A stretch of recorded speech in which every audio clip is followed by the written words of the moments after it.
আসসালামু আলাইকুম, আমি আহমেদ আদিব আরাফ আপনাদের সবাইকে স্বাগত জানাচ্ছি উদ্ভাস উন্মেষে আয়োজিত উদ্ভাস ভার্সিটি খ মান্থলি জিকে হাইলাইটসের মে পর্বে। এই পর্বে আমরা বিগত মে মাসে বাংলাদেশ এবং আন্তর্জাতিক পরিমণ্ডলে ঘটে যাওয়া বিভিন্ন গুরুত্বপূর্ণ ঘটনাবলী নিয়ে আলোচনা করব। তাহলে চলুন শুরু করা যাক। প্রথমে আমরা দেখে নিচ্ছি এবারের পর্বে কি কি থাকছে।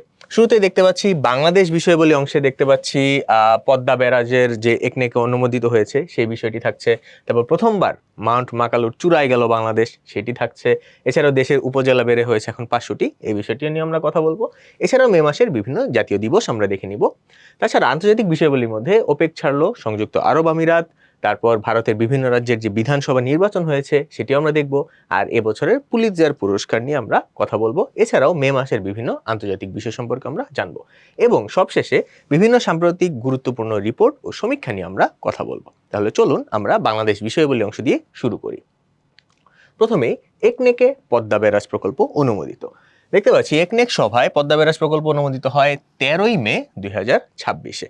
একনেক মূলত ন্যাশনাল ইকোনমিক কমিটি অর্থাৎ জাতীয় অর্থনৈতিক পরিষদের নির্বাহী কমিটি, একনেক ইসি টু এনইসি। এই নির্বাহী কমিটি মূলত রাষ্ট্রের যাবতীয় খরচের অনুমোদন দেয়।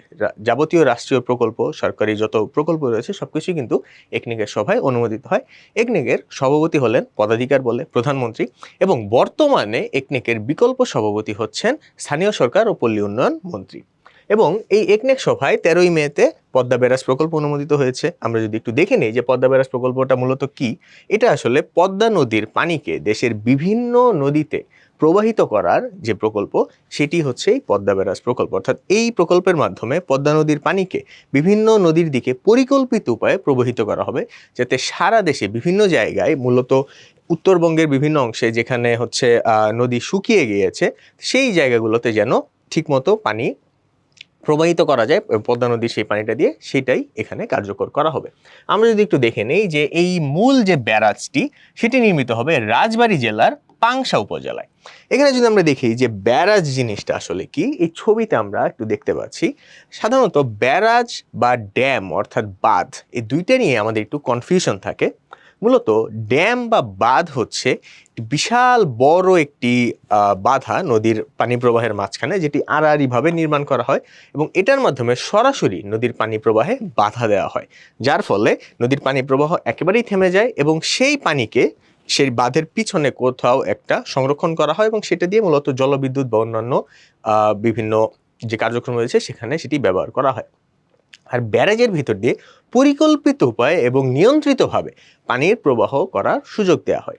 ব্যারাজের মধ্যে অনেকগুলো স্লুইস গেট থাকে, সেই স্লুইস গেটগুলো দিয়ে পানি প্রবাহিত হতে পারে, যার ফলে যদি পানি প্রবাহ কমানোর প্রয়োজন হয় সেটিও করানো যেতে পারে। আবার যদি পানি পুরোপুরি প্রবাহ সেখান দিয়ে যদি ছেড়ে দিতে হয় বা অতিরিক্ত পানি প্রবাহ যদি ছেড়ে দিতে হয় সেটিও কিন্তু এখান দিয়ে করা যেতে পারে। আমরা ফারাক্কা বাঁধের নাম কিন্তু শুনেছি। ফারাক্কা কিন্তু মূলত আসলে ব্যারাজ প্রকল্প এবং এই ব্যারাজের মধ্যে দিয়েই যে ভারতীয় অংশে যে গঙ্গা নদী রয়েছে সেই গঙ্গার পানি বাংলাদেশের অভ্যন্তরে প্রবেশের সুযোগ দেওয়া হয়। বাংলাদেশে আমরা গঙ্গা নদীকে পদ্মা নদী হিসেবে জানি এবং সেই ব্যারাজ দিয়ে অনেকটুকু পানি কিন্তু ভারতের পশ্চিমবঙ্গের হুগলি নদীতে প্রবাহিত করা হয় এবং সেই হুগলি নদীর পানি কিন্তু কলকাতা বন্দরকে সচল রাখে। ফারাক্কা বাঁধ কিন্তু বা ফারাক্কা ব্যারাজ কিন্তু নির্মিত হয়েছিল কলকাতা বন্দরকে সচল রাখার জন্যই। এবং এই পদ্মা ব্যারাজ ধারণা করা হচ্ছে বাংলাদেশের 4টি বিভাগের 26টি জেলা এবং 163টি উপজেলাকে উপকৃত করবে নদীর পানির পরিকল্পিত প্রবাহের মাধ্যমে। তবে এই মুহূর্তে 4টি বিভাগের 20টি জেলা এবং 19টি জেলা এবং 120টি উপজেলা এর মাধ্যমে সরাসরি উপকৃত হবে। আর এই প্রকল্পের প্রথম পর্যায়ের মেয়াদ হবে জুলাই 26 থেকে জুন 2033 পর্যন্ত। আর এছাড়া এই প্রকল্পটি কিন্তু বাস্তবায়ন করবে পানি উন্নয়ন বোর্ড। চলুন তারপর দেখে নেই মাউন্ট মাকালুর চূড়ায় গেল বাংলাদেশ। ডাক্তার বাবর আলী মাউন্ট মাকালু জয় করেন 2026 সালের 2 মে।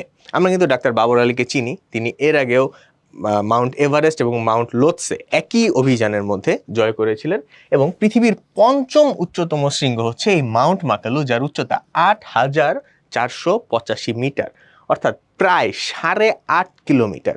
ভূপৃষ্ঠ থেকে একদম উপরের দিকে প্রায় 8.5 কিলোমিটারের এক যাত্রা, এবং এই মাউন্ট মাকালুর অবস্থান কিন্তু নেপাল তিব্বত সীমান্তে হিমালয়ের মহালাঙ্গুর হিমাল রেঞ্জ অর্থাৎ হিমালয় পর্বতমালার রেঞ্জেই কিন্তু এই মাউন্ট মাকালু অবস্থিত, এবং এটি গ্রেট ব্ল্যাক ওয়ান নামে পরিচিত, এবং এটি বেশ খাড়া চূড়া হওয়ায় এটিতে আরোহণ করা কিন্তু বেশ কষ্টসাধ্য। বাবর আলী কিন্তু সেই অসাধ্যই সাধন করেছেন খুবই স্বাচ্ছন্দ্যে, এবং বাবর আলী এই নিয়ে পঞ্চমবারের মতো 8,000 মিটারের বেশি উঁচু শৃঙ্গ জয় করেছেন। পৃথিবীর সর্বোচ্চ চূড়া থেকে অন্যতম যে উচ্চ চূড়াগুলো রয়েছে সবকিছুই কিন্তু তিনি জয় করেছেন তার এই অভিযানের মাধ্যমে। তারপর আমরা দেখতে পাচ্ছি দেশে উপজেলা এখন 500টি। নিকারের সভায় নতুন 5টি উপজেলা অনুমোদিত হয়েছে 7ই মে 2026-এ। এখানে একটু জেনে নেই যে নিকার জিনিসটা কি। নিকার হচ্ছে প্রশাসনিক পুনর্বিন্যাস সংক্রান্ত জাতীয় কমিটি। এটি কিন্তু 1982 সালে গঠিত হয় বাংলাদেশের যে প্রশাসনিক ব্যবস্থা রয়েছে সেটির পুনর্গঠন সংক্রান্ত বিভিন্ন সিদ্ধান্ত নেওয়ার জন্য, এবং এই নিকারের সভার মাধ্যমেই কিন্তু বিভিন্ন মন্ত্রণালয় গঠন, বিভিন্ন উপজেলা গঠন, ইউনিয়ন পরিষদ গঠন, কিংবা হচ্ছে নতুন বিভাগ, জেলা সবকিছু তৈরির যে সিদ্ধান্তগুলো রয়েছে সেটি নিকারের বৈঠকের মাধ্যমে সিদ্ধান্ত গৃহীত হয়, এবং নিকারের সভাপতিও কিন্তু পদাধিকার বলে প্রধানমন্ত্রী। এবং নতুন যে উপজেলা আমরা দেখতে পাচ্ছি এই উপজেলাগুলোর মধ্যে রয়েছে কক্সবাজার জেলার ভিতরে মাতামুহুরী উপজেলা, যেটা তৈরি হয়েছে চকরিয়া উপজেলাকে ভেঙে। চকরিয়া উপজেলা থেকে আলাদা করে মাতামুহুরী উপজেলা তৈরি করা হয়েছে। তাছাড়া লক্ষ্মীপুর সদর থেকে চন্দ্রগঞ্জকে আলাদা করে চন্দ্রগঞ্জ উপজেলা তৈরি করা হয়েছে। এছাড়া বগুড়ার শিবগঞ্জ উপজেলা থেকে আলাদা করে মোকামতলাকে নতুন উপজেলা ঘোষণা করা হয়েছে। এছাড়াও ঠাকুরগাঁও সদরকে ভাগ করে সেখানে ভুল্লি এবং রুহিয়া নামে 2টি আলাদা উপজেলা কিন্তু তৈরি করা হয়েছে। এবং আমরা এখানে একটা ইন্টারেস্টিং ফ্যাক্ট দেখতে পাচ্ছি, সেটা হচ্ছে নদীর নামে এই মাতামুহুরী উপজেলা কিন্তু তৈরি হয়েছে। আমরা কিন্তু জানি কুমিল্লা জেলায় মেঘনা নামে একটি উপজেলা রয়েছে, এটিও কিন্তু মেঘনা নদীর নামে। দর্শক, আপনারা কিন্তু কমেন্ট বক্সে জানাতে পারেন যে আপনারাও নদীর নামে এমন আরো কোনো উপজেলা বা কোনো স্থানের নাম কি দেখেছেন কিনা। চলুন তারপর আমরা দেখে নিই মে মাসের বিভিন্ন গুরুত্বপূর্ণ জাতীয় দিবস সমূহ। আমরা দেখতে পাচ্ছি ঐতিহাসিক ফারাক্কা দিবস 16ই মে। ফারাক্কা ব্যারাজ তৈরির প্রতিবাদে মৌলানা ভাসানীর নেতৃত্বে এই ফারাক্কা, সেখানে কিন্তু ফারাক্কা অভিমুখে লং মার্চ অনুষ্ঠিত হয়েছিল এই 16ই মে। এই 16ই মেকে কিন্তু ঐতিহাসিক ফারাক্কা দিবস হিসেবে পালন করা হয়। এছাড়া জাতীয় চা দিবস, এটা হচ্ছে 21 মে, এবং এটার প্রতিপাদ্য হচ্ছে চা শিল্পের উন্নতি, সবুজ হোক অর্থনীতি। এবছরের প্রতিপাদ্য ছিল এটি। এবং দর্শক জানিয়ে রাখি যে 2024 সাল পর্যন্ত কিন্তু জাতীয় চা দিবস পালিত হতো 4 জুন, কিন্তু 2025 সাল থেকে আমরা 21 মে আন্তর্জাতিক চা দিবসের সাথে মিল রেখে জাতীয় চা দিবস পালন করছি। চলুন এরপর আমরা দেখে নিই আন্তর্জাতিক বিভিন্ন বিষয়ে বলি। শুরুতে দেখতে পাচ্ছি ওপেক ছাড়লো সংযুক্ত আরব আমিরাত। বিশ্বের প্রভাবশালী তেল উৎপাদনকারী দেশগুলোর জোট হচ্ছে এই ওপেক এবং ওপেক প্লাস। এই ওপেক জিনিসটা কি আমাদের একটু দেখে নেওয়া প্রয়োজন। মূলত 1960 সালে 5টি দেশ মিলে ওপেক তৈরি করে। এই ওপেক হচ্ছে বিশ্বের প্রভাবশালী কিছু দেশ যারা তেল রপ্তানি করে। এই তেল রপ্তানিকারক দেশগুলোর জোটই হচ্ছে মূলত ওপেক। ঠিক আছে, তো এই ওপেক পরবর্তীতে রূপ নিয়েছিল 12টি সদস্য, সর্বশেষ তারা 12টি সদস্য ভুক্ত একটি জোট ছিল। এবং সংযুক্ত আরব আমিরাত 28 এপ্রিল এই ওপেক এবং তার সংযুক্ত ওপেক প্লাস থেকে কিন্তু ত্যাগ করার ঘোষণা দেয়। এবং আমরা যদি এখানে একটু দেখে নিই যে ওপেক প্লাস জিনিসটা আসলে কি, এই যে ওপেকভুক্ত দেশগুলো তারা একসাথে মিলে কিন্তু আন্তর্জাতিক বাজারে তেলের দাম নিয়ন্ত্রণ করত। তারা নিজেরা ঠিক করতো যে কি পরিমাণ তেল উৎপাদিত হবে, এবং সেটার ভিত্তিতে তেলের দাম কিন্তু বাজারের চাহিদা অনুযায়ী অটোমেটিক নির্ধারিত হয়ে যেত।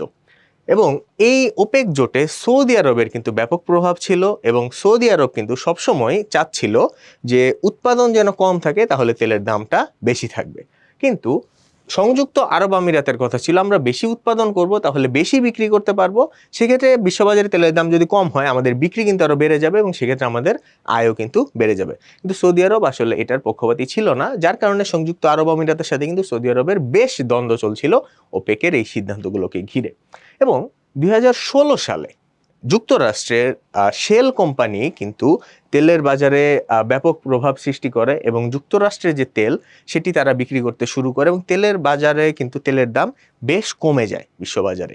এবং তখন এই ওপেক জোটের দেশগুলো আরও 10টি দেশকে সাথে নিয়ে ওপেক প্লাস নামে একটি নতুন জোট তৈরি করে। যদিও ওপেক প্লাস কোনো সাংগঠনিক বা ওই অর্থে কোনো জোট ছিল না, কিন্তু এটা তাদের মধ্যে নিজস্ব একটা সমঝোতা তৈরি করেছিল যে আমরা ওপেক প্লাস বা আমরা একসাথেই থাকবো এবং আমরা বিশ্ববাজারে তেলের যে উৎপাদন সেটি নিয়ন্ত্রণ করব।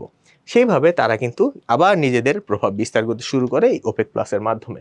এবং এই 1 মে থেকে যেহেতু সংযুক্ত আরব আমিরাত ওপেক প্লাস থেকে ওপেক এবং ওপেক প্লাস থেকে বেরিয়ে গেছে, তারা কিন্তু এবার নিজেদের ইচ্ছা মতো তেল উৎপাদন করতে পারবে এবং বিশ্ববাজারে সেই তেল বিক্রি করতে পারবে। এবং মার্কিন যুক্তরাষ্ট্র কিন্তু তাদের এই সিদ্ধান্তকে স্বাগত জানিয়েছে। আমরা বুঝতেই পারছি এখানে মার্কিন যুক্তরাষ্ট্রেরও বেশ স্বার্থ জড়িত। তেলের বাজারের নিয়ন্ত্রণেও যদি মার্কিন যুক্তরাষ্ট্রের হাত চলে আসে, সেটা অবশ্যই তাদের জন্যই সুবিধাজনক।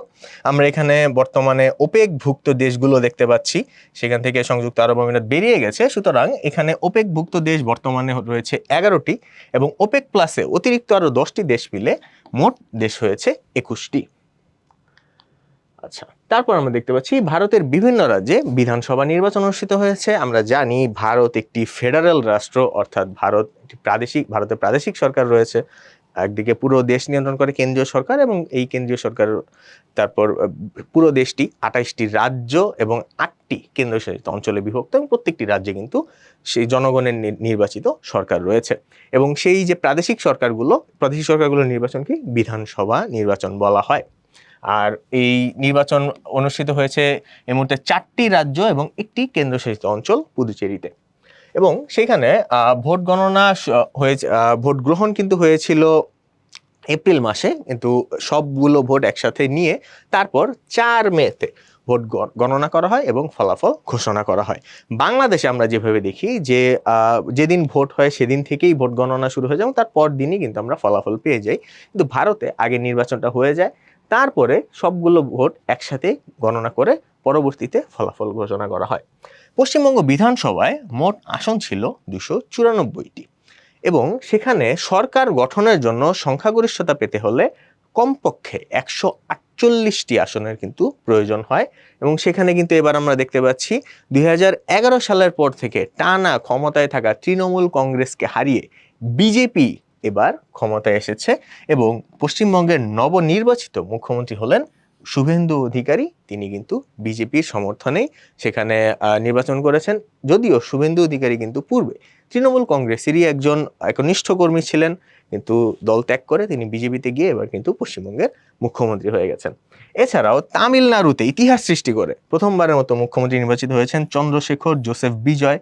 তিনি বিজয় নামেই বেশি পরিচিত। তিনি তামিল সিনেমার নায়ক এবং সে নায়কের মতো করেই তার উত্থান হয়েছে রাজনীতিতে এবং তার দলের নাম হচ্ছে টিভিকে।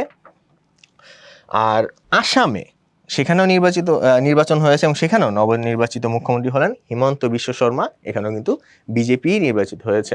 আমরা যদি দেখি যে বাংলাদেশের চারপাশে ভারতের 5টি রাজ্য রয়েছে, এর মধ্যে পশ্চিমবঙ্গ, সেখানেও এখন বিজেপি চলে এসছে এবং ত্রিপুরাতেও বর্তমানে বিজেপিরই সরকার রয়েছে এবং আরও একটি গুরুত্বপূর্ণ রাজ্য আসাম, সেখানেও কিন্তু বিজেপি সমর্থিত সরকারই চলে এসেছে।